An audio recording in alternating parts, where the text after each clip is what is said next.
I never really do any library hauls, but I absolutely love watching those kinds of videos, so I thought I'd do a quick little library haul with all the books that I got in the last week. First, I picked up Storybook Ending. I honestly picked this up partially for the cover, and as a book lover, this is just the absolute perfect cover, the perfect title to read. It makes me want to go to a coffee shop and read it right now. This is a romance where we have a very interesting love triangle. We have one of our female main characters who leaves a note in a book for the guy that works at a bookstore, but it never gets to him. It ends up going to another girl who comes into the bookstore, and she thinks that that note is from the same guy that works at the bookstore.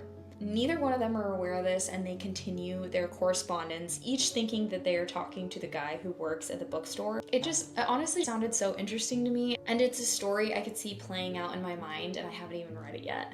Then I got a new release. It's Heart of the Sun by Mia Sheridan. I actually just read this book. This is an adult dystopian romance that has a second chance romance trope and a bodyguard trope. Two tropes that I do enjoy.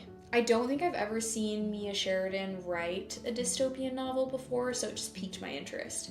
I also picked up A Tempest of Tea. I feel like I've seen this book a lot. It has such a beautiful cover, and I think it's supposed to give off cozy vibes. I'm gonna be honest, I don't even know what this book is about, but Rebecca Ross endorsed it on the back, and I love Rebecca Ross's books, so I just grabbed it. Excited to see where this one takes me. Then I also grabbed The Other Side of Now by Paige Harbison. This is magical realism. Our female main character is an actress, and it looks like she has a picture-perfect life, but truly she does not. She's mourning her late best friend, and she decides to go take a trip to where her and her late best friend always said that they would live. And when she enters into that little Scottish town, she enters into an alternate reality where her best friend is alive but doesn't want anything to do with her.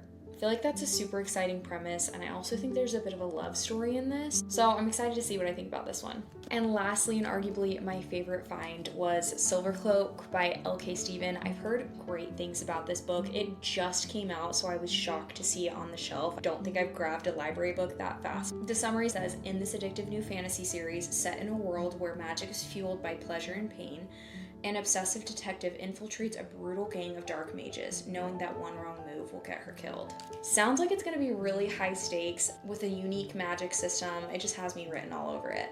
This also pretty much sums up what I'm going to be reading in the next week. So if you've read any of these books, or if one of these is on your TBR, please let me know in the comments below.